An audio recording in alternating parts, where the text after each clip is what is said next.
Halo teman-teman, kami dari kelompok 2 akan membahas hasil diskusi kelompok kami tentang identifikasi dan pengukuran risiko. Mengidentifikasi risiko dengan analisis sekuen risiko. Risiko mempunyai sekuen dari sumber risiko. Risiko tersebut bisa membuat munculnya sebuah kerugian. Kita bisa mengambil contoh tentang risiko kebakaran. Dari risiko kebakaran, di mana api adalah faktor utama. Api bisa menyebabkan terjadinya kerugian terhadap sebuah organisasi. Faktor risiko lainnya adalah minyak tanah. Jika kita menaruh minyak tanah dekat dengan kompor yang sedang menyala, maka akan terjadinya kebakaran. Setelah kita melakukan analisis sekuen, kita bisa melakukan upaya munculnya kejadian-kejadian yang tidak kita inginkan. Cara agar kita bisa menghadapi kejadian-kejadian tersebut, contohnya seperti kebakaran, maka kita bisa memakai kompor listrik dan menjauhkan minyak tanah dari sumber api. Identifikasi sumber-sumber risiko. Dengan memperluas pengamatan kita terhadap sumber-sumber risiko, kita bisa mengetahui sumber-sumber risiko di lingkungan sekitar kita. Lingkungan fisik, contohnya, bangunan yang sudah tua bisa menjadi rapuh, sungai bisa menyebabkan banjir, gempa, badai, dan topan. Lingkungan sosial, terjadinya kerusuhan sosial, demonstrasi, konflik dengan masyarakat sekitar, pemogokan pegawai, dan perampokan. Lingkungan politik, terjadinya perubahan perundang-undangan, perubahan aturan, konflik antar negara yang mendorong boikot produk perusahaan. Lingkungan ilegal, gugatan karena gagal mematuhi peraturan dan perundang-undangan yang berlaku di sebuah negara. Lingkungan operasional, terjadinya kecelakaan kerja, kerusakan mesin, kegagalan sistem komputer, dan serangan virus terhadap komputer. Lingkungan ekonomi, adanya kelusuan ekonomi, inflasi yang tidak terkendalikan.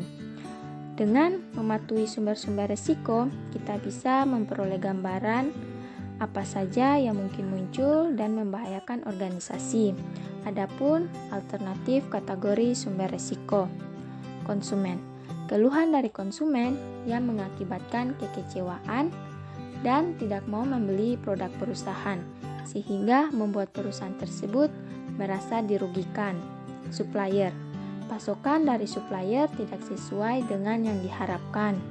Pesaing, pesaing meluncurkan produk baru yang lebih baik, menurunkan harga yang bisa mengakibatkan terjadinya persaingan harga. Regulator, perusahaan gagal mematuhi perubahan perundang-undangan yang berlaku mengakibatkan perusahaan rugi. Matriks dan signifikan risiko. Matriks dan signifikan risiko bisa kita katakan pengukuran yang cukup sederhana, di mana tidak melibatkan kuantifikasi yang rumit berdasarkan dua dimensi, yaitu frekuensi dan signifikansi.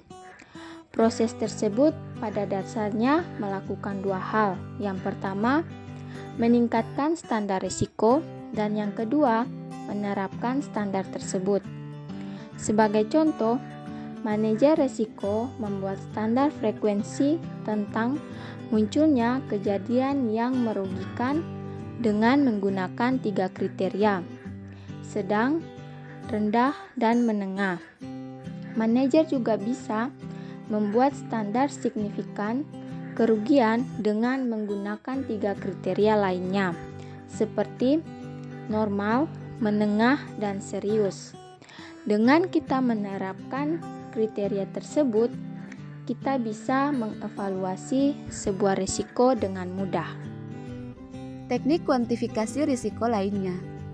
Nah, teman-teman, selain matriks, frekuensi, dan signifikansi, masih banyak teknik pengukuran atas kuantifikasi risiko lainnya loh. Yang kemudian penggunaan teknik tersebut akan tergantung dari karakteristik risiko yang kita evaluasi.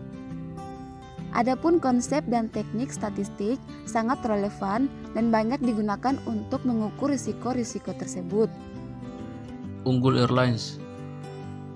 Yang teman-teman perlu tahu, apa itu Unggul Airlines? Unggul Airlines adalah perusahaan penerbangan yang berdiri 10 tahun yang lalu. Perusahaan tersebut didirikan oleh 2 orang bersaudara. Mereka memperkirakan bahwa suatu saat akan terjadi deregulasi di bidang penerbangan, yang kemudian deregulasi tersebut memunculkan kesempatan bisnis dan antisipasi mereka ternyata benar. Kemudian atasan dari perusahaan tersebut meminta salah satu staf yang bernama Joko Murianto.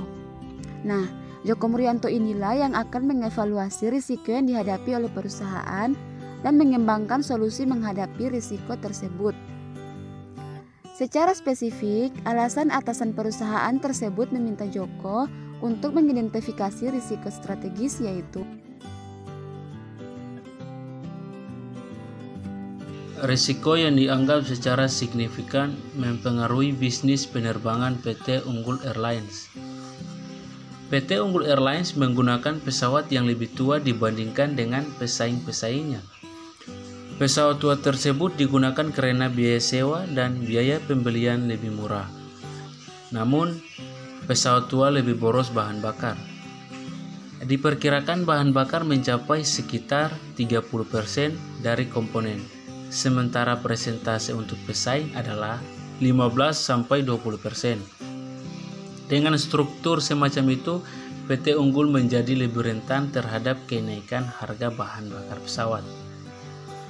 Terlihat bahwa jika harga bahan bakar meningkat, maka EPS perusahaan mengalami penurunan dan sebaliknya.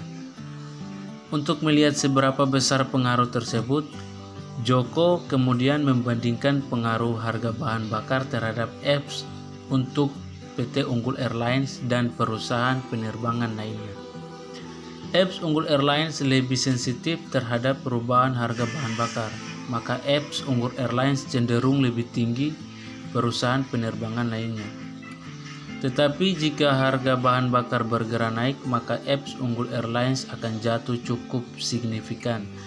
Analisis tersebut menunjukkan bahwa Unggul Airlines mempunyai eksposur terhadap perubahan bahan bakar lebih besar dibandingkan pesaing.